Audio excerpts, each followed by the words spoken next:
गोर लागै छी मिथिलावासी सब गोटा के। दुर्गा पूजा के तेसर दिन माँ चंद्रघंटा के पूजा हम सब करै छी। तो हुनकर छोट सन के कथा लऽ कऽ हम अहाँ सब लग अखन उपस्थित भेल छी जे माँ चंद्रघंटा के की कथा छै। तेसर दिन हम सब हुनकर पूजा किया करै छी। 9 दिन में 9 रूप के पूजा हम सब करै छी। तो तेसर दिन माँ चंद्रघंटा के पूजा होइए।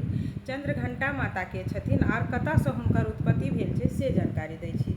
तो जै समय में महिषासुर बहुत आतंक फैलेने रहथिन, बहुत आतंक, तो स्वर्ग लोक पर आक्रमण केलखिन आ स्वर्ग लोक से वो अपन अथी में लऽ लेलखिन। और जतेक देवता सब रहथिन, इंद्र और सूर्य चंद्रमा जतेक रहथिन सब देवता के ओतऽ से निकालि देलखिन। आब सब देवता तो जखन स्वर्ग पर जे अपन अथी पर राज स्थापित कऽ देलखिन महिषासुर, तो देवता सब बहुत विचलित भऽ गेलखिन। तो सब देवता मिलकर ब्रह्मा विष्णु महेश तीनू गोटा लग गेलखिन और अपन वर्णन कहलखिन कि जे हे देव, हमर सबके तो जे जगह छलै स्वर्ग उ तो महिषासुर मतलब लऽ लेलक, तो आब एकर निवारण कोना हेतै से कहू।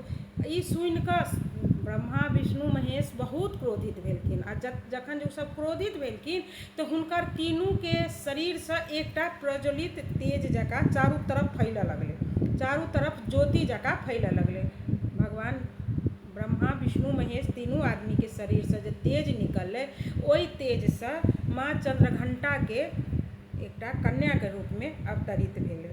जखन माँ चंद्रघंटा के अवतार भेलनि तो हुनका सब देवी देवता अपन अस्त्र शस्त्र देलखिन।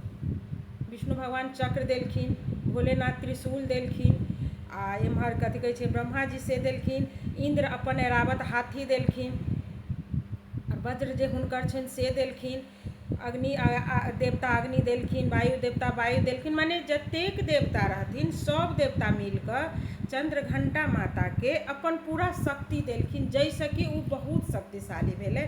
और ओहि रूप से लऽ कऽ तऽ महिषासुर के मतलब वध भेल छै।